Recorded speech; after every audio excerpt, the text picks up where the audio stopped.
Hello दोस्तों, मैं हूं गौरव एंड इस वीडियो के अंदर अपन बात करने वाले हैं लाइफ साइकिल मैनेजमेंट के बारे में। ये क्या होता है, इससे पहले एक प्रॉब्लम स्टेटमेंट बताता हूं एंड आपको इजीली समझ में आ जाएगा फिर कि ये क्या चीज़ होती है। पिछले वीडियो में मैंने आपको ये बताया था कि आप जब भी कोई भी ऑब्जेक्ट अपलोड करते हैं तो उस टाइम पे आप वहाँ पे उसकी स्टोरेज क्लास सेलेक्ट करते हैं कि ये जो ऑब्जेक्ट है किस स्टोरेज क्लास के अंदर जाएगा। अब आप ऐसा मान लीजिए कि आपका जो यूज़ केस है वो कुछ ऐसा है जो मैं एक्सप्लेन करने वाला हूँ कि आज आपने जो ऑब्जेक्ट अपलोड किया है वो अगले 1 महीने तक तो बहुत फ्रिक्वेंटली एक्सेस होगा, उसके बाद से वो कम होना स्टार्ट हो जाएगा। अब ऐसे मान लीजिए कि कोई मूवी है, अब जब मूवी आपने अपलोड की आपके वेबसाइट पे तो जब रिलीज होती है तो उस टाइम पे उसको बहुत सारे लोग फ्रिक्वेंटली एक्सेस करते हैं। 2 महीने बाद 3 महीने बाद उसको लोग देखना थोड़ा कम कर देते हैं। 6 7 8 साल बाद तो बहुत कम ये चीज़ हो जाती है। ये मैंने जस्ट एग्जांपल दिया है और आई नो ये एक बेस्ट एग्जांपल नहीं है, बट आपका खुद का कोई एक ऐसा एप्लीकेशन है जिसके अंदर ऐसा कुछ सिनेरियो फिट होता है कि आपका जो ऑब्जेक्ट है वो आज अगर किसी ने डाला तो अगले 1 महीने तक तो वो फ्रिक्वेंटली एक्सेस होगा, उसके बाद में वो इनफ्रिक्वेंटली एक्सेस होगा और उसके बाद में कभी कभार हो गया तो हो गया या फिर हो सकता है कि ना हो। ऐसा अगर आपका यूज केस है तो आप क्या करोगे, क्योंकि ऑब्जेक्ट अपलोड करते टाइम पे तो आप केवल एक स्टोरेज क्लास सेलेक्ट करते हो। आप ऐसा तो कर नहीं सकते हो कि भाई ये जो ऑब्जेक्ट है वो 2 महीने बाद किसी दूसरे स्टोरेज क्लासेस के अंदर चल जाना चाहिए। तो अगर ऐसा करना रहा तो आप कैसा करोगे? तो उसके लिए आप क्या कर सकते हैं मैं आपको बता देता हूँ। मैं बकेट्स पे जाता हूँ। यहाँ पे ये बकेट सेट वही बकेट है जो अपन ने लास्ट वीडियो में क्रिएट किया था। मैंने इस बकेट को क्रिएट किया एंड यहाँ पे आप देखिए मैनेजमेंट के अंदर आप यहाँ पे देखिए क्रिएट लाइफ साइकिल रूल। आप जस्ट यहाँ पे आपको क्लिक करना है एंड मैं यहाँ पे नाम दे देता हूँ। यहाँ पे भी आप देखिए कि आपको जो लाइफ साइकिल रूल है यहाँ पे आप प्रीफिक्स के हिसाब से यूज कर सकते हैं। प्रीफिक्स आप डाल सकते हैं तो उस प्रीफिक्स के लिए ही ये लाइफ साइकिल रूल अप्लाई होगा। ये प्रीफिक्स वगैरह क्या होते हैं, आई मीन हर वीडियो की तरह इस वीडियो में भी मैं यही बोलूंगा कि मैं पहले बता चुका हूँ, आप पुराने वीडियोस में जाके देख सकते हैं। बट यहाँ पे इस बकेट के अंदर जितने भी ऑब्जेक्ट होने वाले हैं मैं उन सारे के सारे ऑब्जेक्ट्स पे ये रूल लगाने वाला हूँ एंड अग्री। यहाँ पे आप एक ये चीज देखिए, move current version, move non current version, expire current version of object, permanently delete non current version of the object. तो ये जो चीज है ये आपकी जो रिक्वायरमेंट है आपके उसके हिसाब से सिलेक्ट कर सकते हैं। मैं आपको ये एग्जाम्पल बता देता हूँ कि सिंपली यहाँ पे क्या लिख रखा है। यहाँ पे ऐसा हो रहा है कि जब भी आपको ऑब्जेक्ट मूव करना है एक स्टोरेज क्लास से दूसरी स्टोरेज क्लास के अंदर और आपके बकेट के अंदर अगर वर्जनिंग इनेबल है तो वहां पे उस वो जो ऑब्जेक्ट है उसकी वर्जन 1 भी हो सकता है, वर्जन 2 भी हो सकता है, वर्जन 3 भी हो सकता है, राइट? मल्टीपल वर्जन हो सकते हैं। तो जो मूव होगा वो केवल और केवल करंट वर्जन होगा या जो उसके करंट वर्जन नहीं है वो भी मूव होने चाहिए आपको। अगर आप चाहते हो कि जो उसको करंट वर्जन जो है जो उसका लेटेस्ट वर्जन है उसके अलावा जो उसके पुराने वर्जन है वो भी मूव होने चाहिए तो आपको ये सिलेक्ट करना है। Expire current version of the object, अगर आपको कोई डिलीट करना है तो क्या करोगे, आपको करंट वर्जन करना है या उसके नॉन करंट वर्जन भी डिलीट करना है। तो बेसिकली यहाँ पे आप आपके रिक्वायरमेंट्स के हिसाब से सिलेक्ट कर सकते हो। एंड अभी आप यहाँ पे देखिए चूज स्टोरेज क्लासेस। यहाँ पे आपने यूं मान लीजिए कि बाय डिफॉल्ट स्टैंडर्ड है एंड स्टैंडर्ड में से आप इनफ्रीक्वेंट एक्सेस में डाल रहे हो कितने दिन बाद, 30 दिन बाद। उसके बाद में आप क्या कर रहे हो, अब जब आपने देखो यहाँ पे ये जो नंबर है आप ये ध्यान रखो। यहाँ पे अगर आपने डायरेक्टली ये वाला सिलेक्ट कर लिया और यहाँ पे मैंने डाल दिया 60 डेज, इसके 60 डेज बाद अब जब आप नेक्स्ट सेलेक्ट करोगे तो उसके नीचे वाले सेलेक्ट करोगे, ऊपर वाले सेलेक्ट ही नहीं कर पाओगे। तो आपको सेम इसी उसमें सेलेक्ट करना है। तो स्टैंडर्ड आ गया, इनफ्रीक्वेंट आ गया और ग्लेशियर इंस्टेंट रिट्राइवल आपने सेलेक्ट कर लिया है। यहाँ पे आपने डीप आर्काइव डाल दिया और जो डीप आर्काइव आपने डाला है वो डाला है कि 120 डेज बाद ये डीप आर्काइव में चले जाना चाहिए।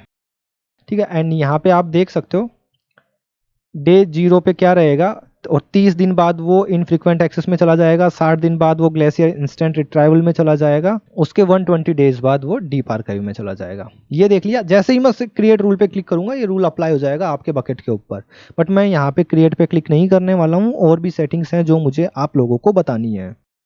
तो ये मैंने करंट वर्जन के लिए कर दिया। अब नॉन करंट वर्जन के लिए करते हैं। जैसे ही मैंने नॉन करंट वर्जन के लिए किया तो अब आप देखिए यहाँ पे ये नॉन करंट वर्जन का आपके सामने पूरा का पूरा आ गया। तो नॉन करंट वर्जन में मैं डाल देता हूँ कि 20 डेज बाद चल जाना चाहिए। यहाँ पे मैं डाल देता हूँ 40 डेज बाद नॉन। एंड देखिए यहाँ पे आपको क्लियर दिख रहा है सेम वैसा ही जो करंट वर्जन के लिए जैसा आपको दिख रहा था यहाँ पे कि करंट वर्जन में वो 30 दिन बाद इनफ्रीक्वेंट एक्सेस में मूव होगा, बट नॉन करंट वर्जन का वो 20 दिन में ही मूव हो जाएगा और 40 दिन बाद वो आर्काइव में चला जाएगा, ग्लेशियर इंस्टेंट रिट्राइवल में चला जाएगा। इतना समझ में आया? चलिए अब मैं आपको दिखा देता हूँ एक्सपायर करंट वर्जन।